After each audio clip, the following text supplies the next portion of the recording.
16e jour de l'opération militaire franco-malienne, la reconquête des zones occupées se poursuit.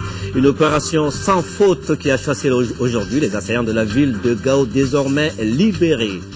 À Djabali, c'est déjà chose faite depuis maintenant une semaine et l'on annonce pour très bientôt le retour de l'administration et la réouverture des écoles. Le gouverneur de Ségou est allé voir sur place l'évolution de la situation. Cannes 2013, deuxième journée, poule D et qualification des éléphants de Côte d'Ivoire, vainqueur 3-0 face à la Tunisie. Deuxième match, le Togo a battu l'Algérie par le score de 2-0. Le résumé de ces deux rencontres en fin de journal. Mesdames, Messieurs, bonsoir, bienvenue. Tout d'abord, le courrier présidentiel, deux messages de félicitations du chef de l'État, le professeur Dioncounda Traoré, adressé à Quentin Alice Louise Brice, gouverneur général du Commonwealth d'Australie, et à Pranab Mukherjee, président de la République de l'Inde. C'est à l'occasion de la célébration de la fête nationale de ces deux pays. Nous vous le disions il y a un instant, le président de la République a donc quitté Bamako aujourd'hui en fin de matinée pour Addis Abeba, dans la capitale éthiopienne. Le professeur Dioncounda Traoré prendra part au sommet des chefs d'État et de gouvernement de l'Union africaine et à la conférence des donateurs de fonds en faveur du Mali. Mais avant d'arriver à Addis Abeba, où s'ouvrent demain dimanche ces deux rencontres, le chef de l'État malien a fait escale en Djamena, au Tchad, où il passera la nuit ce soir, ce matin, à son départ donc. Le professeur Dioncounda Traoré, le président de la République par intérim du Mali, salue ici à l'aéroport de Bamako, Sénou, par le Premier ministre.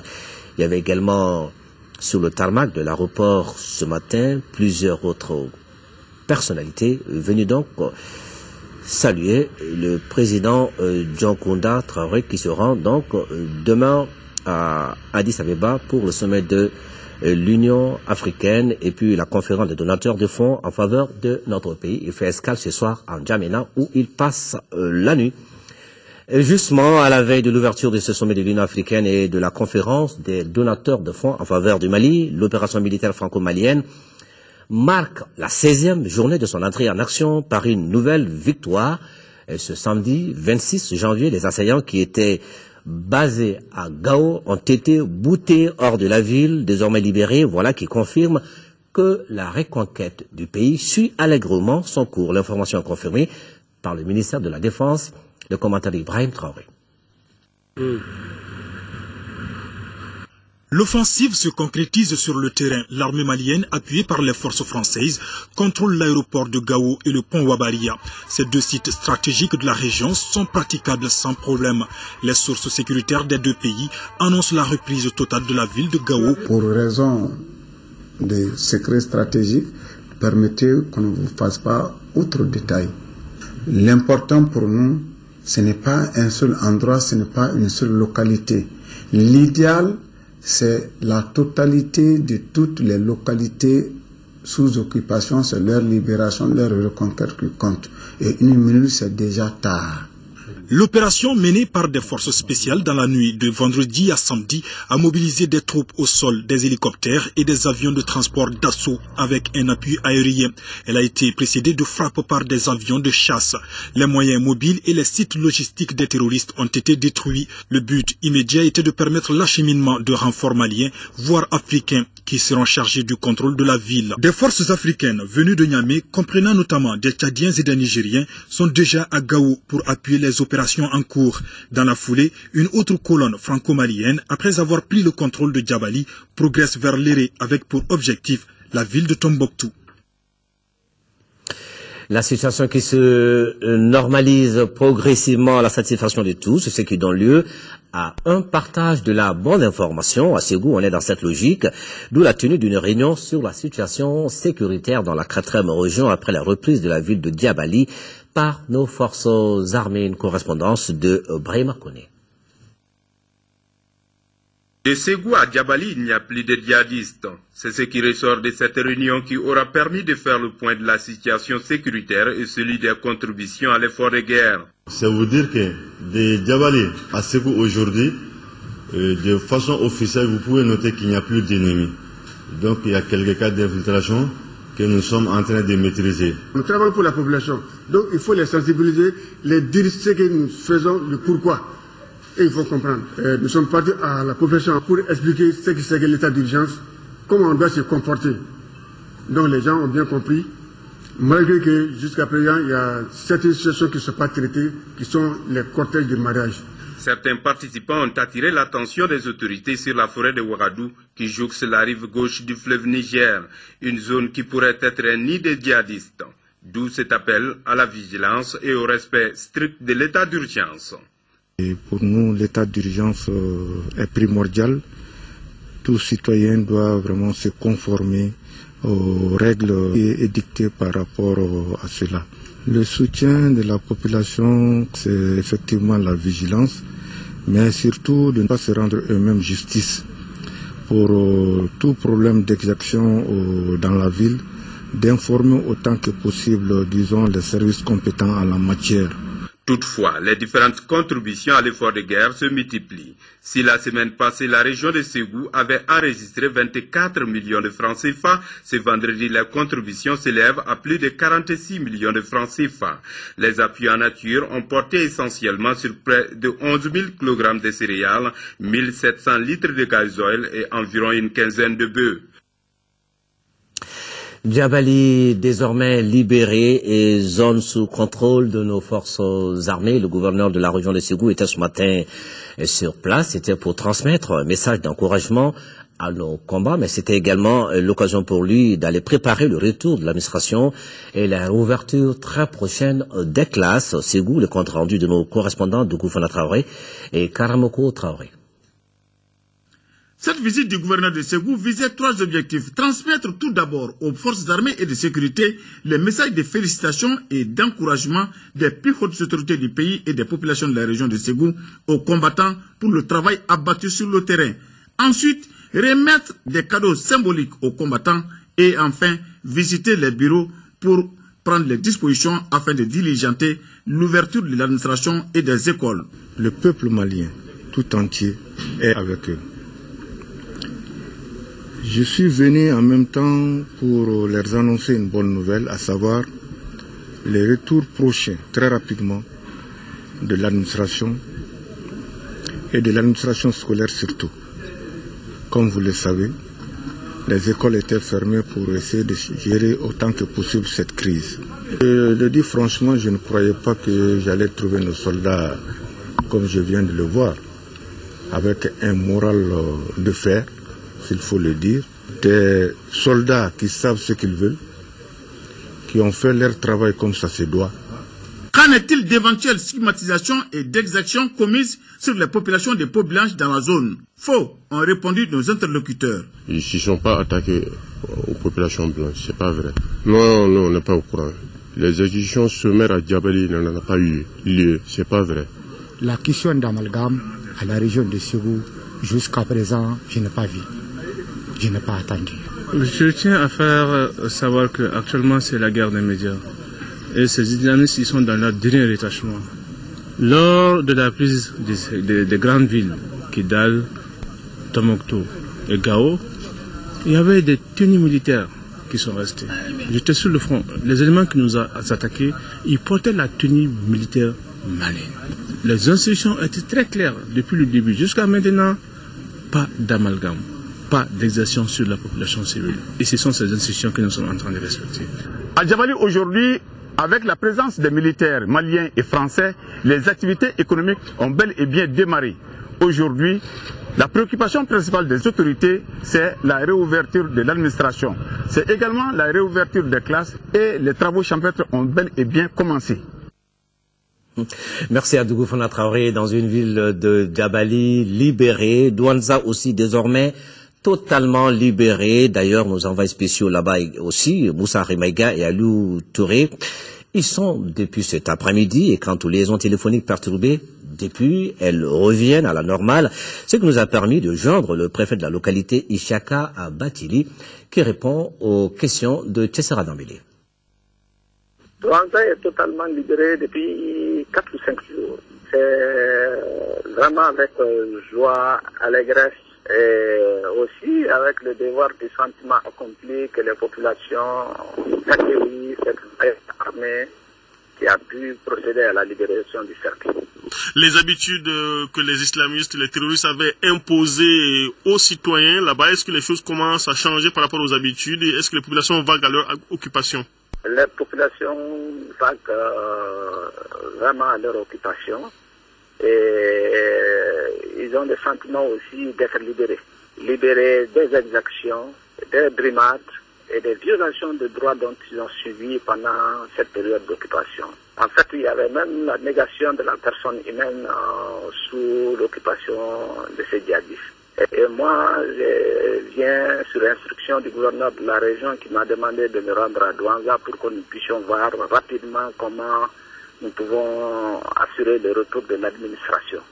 Et d'abord pour mieux organiser les populations à faire face à leur vie et pour que la vie reprenne normalement. Quel appel pouvez-vous lancer aujourd'hui aux citoyens, à vos administrés? Bon, aux administrés, le premier appel, c'est de leur dire de répondre favorablement à l'appel que le président de la République par intérim a lancé par rapport au soutien en faveur de notre armée. Donc de leur dire de mobiliser les ressources financières pour accompagner cette vaillante armée qui, une fois de plus, nous a montré ses valeurs, son héroïsme et sa combativité. Et le second appel, c'est de dire aux populations que nous avons un mandat. Non seulement, comme vous le savez, hier, le Conseil des ministres au cours de sa session, a adopté la feuille de route pour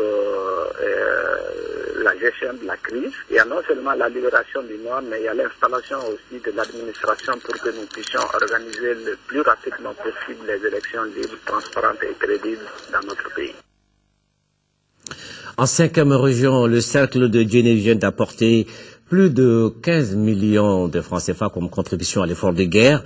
La remise de ce don à l'armée malienne a eu lieu cette semaine, en même temps que celle des transporteurs fluviaux et de l'ordre des pharmaciens. Correspondance Moustapha Doumbia. L'objectif de cette rencontre est d'échanger avec les chefs des services régionaux, les représentants des organisations et de la population autour de la stratégie à mettre en œuvre pour la mobilisation des contributions à l'effort de guerre au niveau de la région de Mopti. Tous les agents de la catégorie A font une contribution de 10 000 francs, la catégorie B une contribution de 7 000 francs, la catégorie C une contribution de 7 000 francs et des conventionnaires une contribution de 1 000 francs. Ces contributions seront rassemblées en collaboration avec les services financiers régionaux. Mais en ce qui concerne les agents du secteur privé, notamment les personnels qui travaillent dans les chambres consulaires, dans les sociétés et entreprises privées, dans les ONG, dans les associations, ce personnel collecte directement en leur sein leurs contributions et procède à leur versement au niveau de la commission régionale. Ce cadre d'échange et d'information a été couplé à des remises de contributions, parmi lesquelles la coopérative des transporteurs fluviaux de Mopti d'un montant de 350 000 francs CFA et l'ordre des pharmaciens de la région qui a offert des médicaments pour 1 500 000 francs CFA plus 200 000 francs CFA en espèces. Le cercle de Djenné a quant à lui mobilisé 15 731 000 francs CFA, une tonne de riz et 100 kg de mil. Je profite de votre antenne pour lancer un message pressant à tous les Maliens de tout faire afin de soutenir notre vaillante armée. Toutes les contributions réunies permettront certainement à l'armée malienne de faire face encore à l'ennemi. J'en appelle à la générosité de tous les Maliens. À noter que les différentes contributions ont été symboliquement remises aux forces armées et de sécurité et seront ensuite versées à la Banque de développement du Mali. Publication de la feuille de route du gouvernement de transition, le ministre du Travail, de la fonction publique et des relations avec les institutions était l'invité de notre édition d'hier 20h. Mamadou Namouri Traoré a donné des explications sur le contenu du document. Voici un extrait de son entretien avec Ndeye Sissoko. En fait, le gouvernement dit dans cette feuille de route ce qu'il est en train de faire et ce qu'il va faire dans les prochaines semaines, dans les prochains mois, pour arriver à atteindre les objectifs fixés à la transition, à savoir restaurer l'intégrité territoriale du pays et organiser des élections libres, transparentes, équitables. C'est important que le gouvernement mette sur papier, dise cela et informe l'opinion. L'opinion publique nationale d'abord, parce que c'est important que le gouvernement dise ce qu'il va faire, parce que après, il faut que ce gouvernement rende des comptes. Tout à fait. Ensuite, les partenaires au développement qui veulent aider ce gouvernement à réussir la transition ont besoin de savoir ce que ce gouvernement fait et est en train de faire. Quel a été le processus justement d'élaboration de cette feuille de route? Est-ce que tout le monde y a participé? Alors, effectivement, il y avait une commission nationale d'organisation des concertations qui était en place et qui avait une sous-commission thématique qui était chargée de l'élaboration de cette feuille de route. J'ai moi-même participé aux travaux de cette commission, mais à la fin, puisque les concertations ne se tenaient pas, le gouvernement donc ne pouvait pas rester sans dire concrètement ce qu'il va faire. Tout à fait, parce que cette feuille de route devait justement sortir des concertations nationales. Absolument. Donc, en fait, ce que le gouvernement a fait, c'est que on a travaillé avec les membres de cette commission, mais en même temps, on a mis sur papier cette feuille de route. Mais par la suite, puisque les concertations ne se tenaient pas, pour d'autres raisons que la feuille de route, le gouvernement a décidé de concerter l'ensemble des forces vives de la nation. Donc, l'avant-projet du document a été envoyé à tous les regroupements politiques, à toutes les associations, à tous ceux qu'on peut mettre sous le vocable forces vives de la nation. Voilà, Mamadou Namori Traoré, ministre du Travail, de la fonction publique et des relations avec les institutions, qui était notre invité du journal d'hier 20h. Il répondait aux questions de Ndeye Sissoko, et la question portait justement sur la feuille de route du gouvernement de transition. Le document qui sera donc à l'Assemblée nationale qui est convoqué en session extraordinaire le mardi 29 janvier 2012 à partir de 9h. Les responsables du collectif des ressortissants des régions nord du Mali coréen étaient ce matin face à la presse. Cette rencontre qui s'est tenue à la Maison de la Presse avait pour but d'informer l'opinion nationale et internationale sur la position de Coréenne par rapport aux événements qui se déroulent actuellement dans le nord de notre pays. Un reportage de Abdrahman Maïga. Plus qu'un point de presse, cette rencontre a en plus des hommes des médias mobilisés pendant plus de 3 heures, les représentants de toutes les régions du Mali et du district de Bamako. Le jeu en valait la chandelle, puisqu'il s'agissait pour le collectif des ressortissants des régions nord du Mali, coréennes, de venir exprimer à l'ensemble de la population malienne et à la communauté internationale sa joie.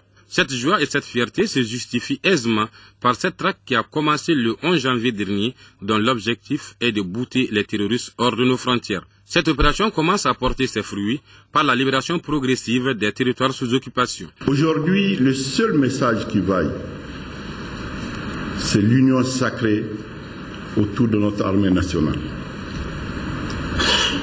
Aujourd'hui, le seul message qui vaille, c'est la solidarité. C'est la cohésion, c'est l'entente. Le Coran se réjouit également de la poursuite de la Cour pénale internationale des crimes commis au Mali, tout en l'assurant de sa totale disponibilité à œuvrer pour une identification des auteurs de ces actes ignobles et indignes. Le Coran restera donc vigilant afin que cette réconciliation ne se fasse sur fond d'impunité. Le Coran sera intransigeant quant aux manœuvres de ceux-là même qui ont introduit le loup dans la bergerie, ou de ceux qui hier appuyaient sur la gâchette et maniaient la chicotte. Par ailleurs, le Coran, selon son président, est conscient de la mission qui l'attend dans les jours à venir. Il s'agit de la nécessaire réconciliation entre tous les fils de cette même zone du Mali. C'est pourquoi le président d'honneur du Coran, Ousmane Issoufi Meiga, a invité les populations à ne pas céder à l'amalgame. Il a d'ailleurs souhaité que toute la population malienne reste mobilisée jusqu'à la victoire finale. Ce succès dont il est question passe forcément par l'implication de tous derrière l'armée dans cette reconquête de l'ensemble de nos territoires sous le joug des terroristes et leurs acolytes. Le président de CRI 2002, le docteur Abdoulaye Sall, a rencontré ce matin la presse et c'était pour partager avec les journalistes le contenu de son ouvrage intitulé « Le pari de la décentralisation au Mali », un ouvrage publié en 1993. Le document est une contribution au transfert de pouvoir et des ressources aux collectivités locales. Bourama Traoré.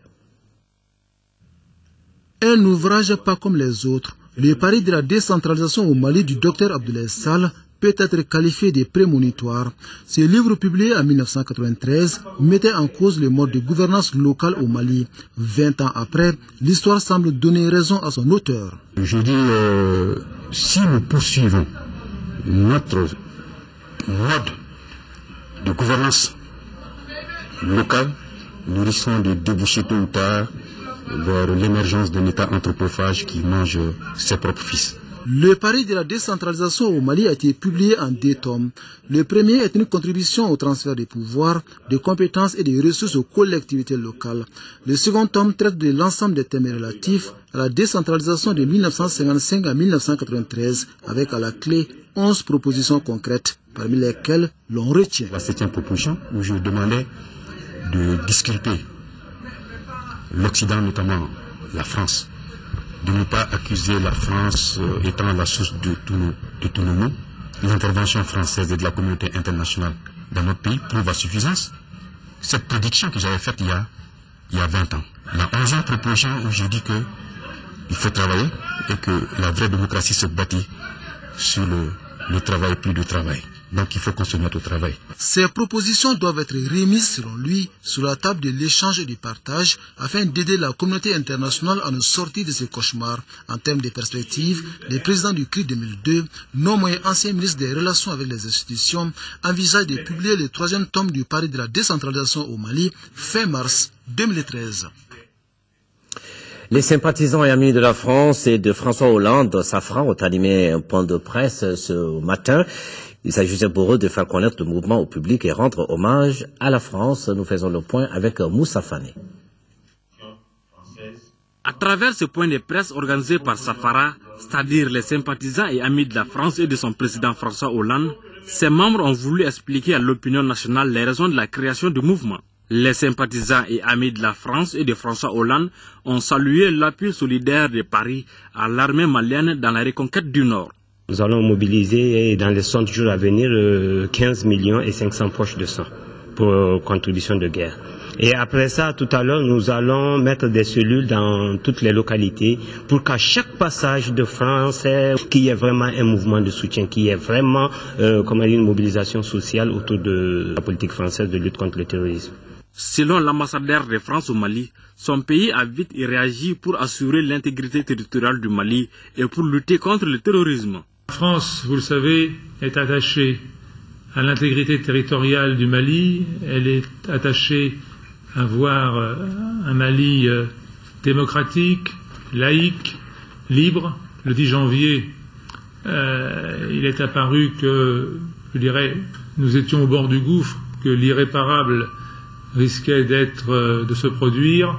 La France, effectivement, a répondu immédiatement à l'appel du président de Kounda Traoré. Le président du mouvement a invité tous les maires du Mali à réserver un espace vert à la mémoire de Damien Boité, tombé sur le champ de l'honneur. Il a également remis une statuette pensante à l'ambassadeur en guise de reconnaissance à la France. La communauté burkinabé qui se mobilise dans le cadre de la solidarité avec le peuple malien et son armée, elle a organisé une opération de don de sang dans l'enceinte de la chancellerie. Aluseni Touré était présent pour moi l'actualité. Plusieurs poches de sang et une somme symbolique de 1 million de francs CFA, c'est l'effort consenti par la communauté burkinabé visant au Mali.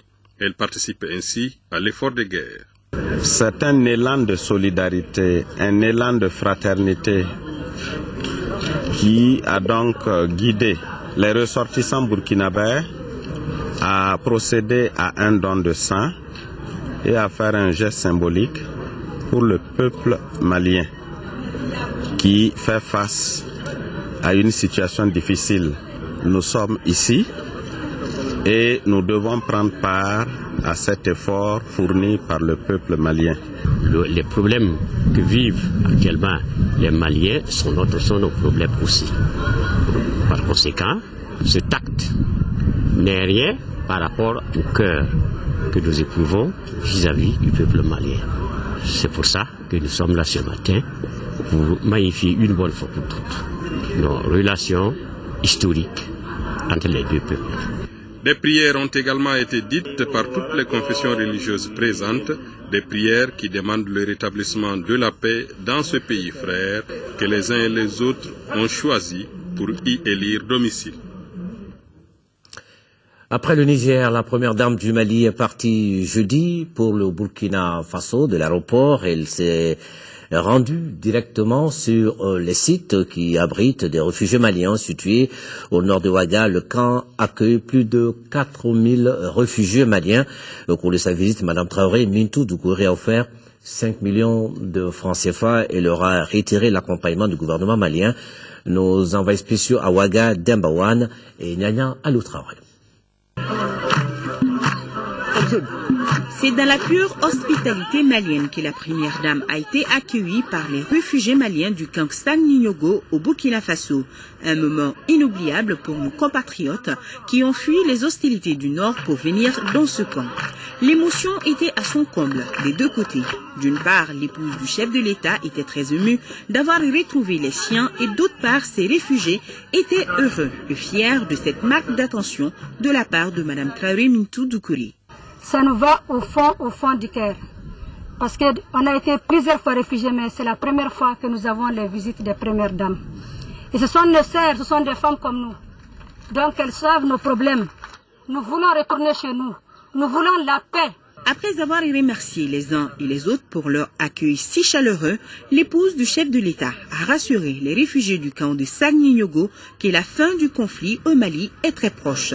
Madame Traoré a ajouté que les jours heureux sont pour bientôt. Je souffre énormément de voir les pères et les mères de famille abandonner leur famille pour prendre la route de l'exode. Souvent sans bagage à cause de cette guerre inutile. Je souffre de voir ces centaines d'enfants dont l'avenir est compromis par la faute d'individus au projet criminel inavoué. Je suis convaincu que les actions en cours menées par nos forces de défense et de sécurité, avec l'appui de la communauté internationale, viendront à bout de ces forces du mal. Inch'Allah. Ils sont plus de 4000 réfugiés maliens installés sur ce site au nord de Ouaga. Ils sont pris en charge par le gouvernement burkinabé, le HCR, le PAM, entre autres. Leurs efforts ont été hautement salués par la première dame.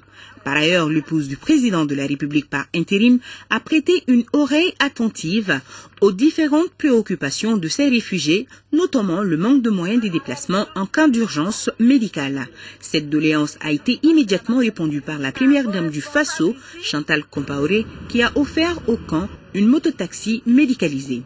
Quant à Mme Traoré Mintou Doucouré, elle a offert 5 millions de francs CFA et promis d'en faire plus dans les jours à venir. Satisfaite de sa rencontre avec les réfugiés, l'épouse du chef de l'État a quitté le Burkina Faso vendredi pour Addis Abeba où elle prendra part à l'Assemblée générale de l'Organisation des Premières Dames d'Afrique contre le sida qui se tient en marge du sommet des chefs d'État de l'Union africaine. La Société de la mine d'or de Loulo construit de nouvelles salles de classe pour l'école fondamentale de Loulo, cité A. Elles ont été inaugurées, ces salles de classe, ce week-end, par Marc Bristow, le président de Rangol Ressources, la compagnie sud-africaine qui exploite les mines de Loulo et de Gungoto dans la première région correspondante de Siaka Konaté. Les capacités d'accueil de l'école de Loulo Cité A se renforcent avec l'inauguration de 8 nouvelles salles de classe, soit 5 pour le premier cycle et 3 pour le second cycle, construite par la société de la mine d'or de Lulo Somilo SA. C'est le PDG du Randgold Resources, Marc Bristow, qui a coupé les rubans symboliques avant de remettre les clés aux autorités scolaires. Il a également offert 400 tableaux-bancs et des fournitures scolaires aux écoles des villages qui entourent la mine. Il s'agit des villages de Sakola, Sitakili Lulo, Djidjan Kenyeba et Bouribanta. Investing in our children. Et investir en Afrique n'est pas forcément seulement investir dans la mine. Il faut investir dans le futur, qui est aussi les hommes, les enfants. Quand j'arrivais à Lulo ici en 2005, la situation était catastrophique. On avait beaucoup d'abris provisoires autour de la mine. Je disais même que l'or ne brillait pas vraiment pour l'éducation. Mais aujourd'hui, Lulo a inversé cette tendance-là. Beaucoup d'écoles ont reçu des meubles, beaucoup d'écoles ont reçu des fournitures. À travers l'association Nos Vies en Partage, Rallye du Caire, le PDG de Randgold Resources a doté le lycée de Kenyeba d'une salle informatique équipée de 10 ordinateurs. Coût de réalisation, environ 10 millions de francs CFA. Il a également réalisé un forage d'une capacité de 18 mètres cubes air pour renforcer et améliorer le système d'adduction d'eau de la ville de Kenyeba. And Kenyeba is a center, is very important for us. Par rapport à Kenyeba, il y a deux grands projets auxquels ils ont été approchés par les autorités, à savoir l'adduction d'eau et l'informatisation de la salle, le lycée de Kenyeba. À noter que ces donations interviennent en marge des conseils d'administration des mines de Lulo et de Gungoto qui sont exploitées par la compagnie sud-africaine Randgold Resources. Les travaux de la 6e session du conseil d'administration de l'Institut des sciences humaines ont démarré ce matin ici à Bamako. Les administrateurs examinent le rapport d'activité au titre de 2012 et le budget de 2013. Aucun programme pluriannuel de recherche n'a été mené par l'Institut et cela faute de financement. Le programme de capitalisation des résultats acquis ont été les programmes de capitalisation des résultats ont été réalisés sur fonds propres. Un fonds qui connut un excédent de plus de 39 millions de francs CFA. Le budget de l'Institut au titre de 2013 se chiffre à plus de 563 millions de francs CFA. Agali Agissa. Les administrateurs de l'Institut des sciences humaines ont examiné au cours de cette 6e session le rapport d'activité au titre de 2012 et le budget 2013.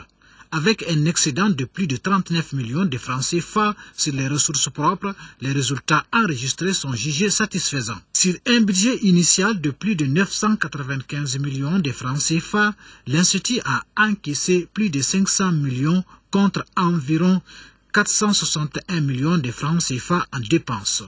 Cela malgré la crise actuelle que traverse le pays, une situation qui ne peut rester sans conséquence sur la réalisation des activités prévues pour 2012. Les mesures de régulation budgétaire que la situation a imposées ont eu pour conséquence le non-financement du programme pluriannuel de recherche de l'Institut des sciences humaines. C'est dire qu'aucune activité n'a pu être menée dans ce cadre au cours de l'année 2012. Les activités non réalisées sont reconduites pour 2013, qui sera indiqué pour l'inauguration du nouveau siège de l'Institut dont les travaux ont démarré l'année dernière. Comme tous les Maliens, la direction et les travailleurs de l'Institut feront désormais preuve d'une ardeur plus grande à la tâche, pour non seulement accompagner les efforts des forces combattantes, mais aussi pour préparer l'avenir de telle façon que la renaissance du Mali soit forte et durable.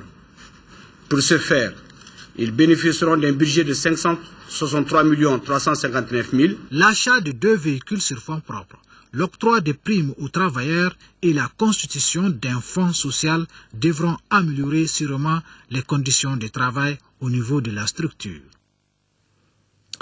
Et puis, ce nouveau syndicat des agents de la protection civile qui vient de voir le jour, il s'appelle le Syndicat national des fonctionnaires de la protection civile. Il est affilié à la Confédération syndicale des travailleurs du Mali.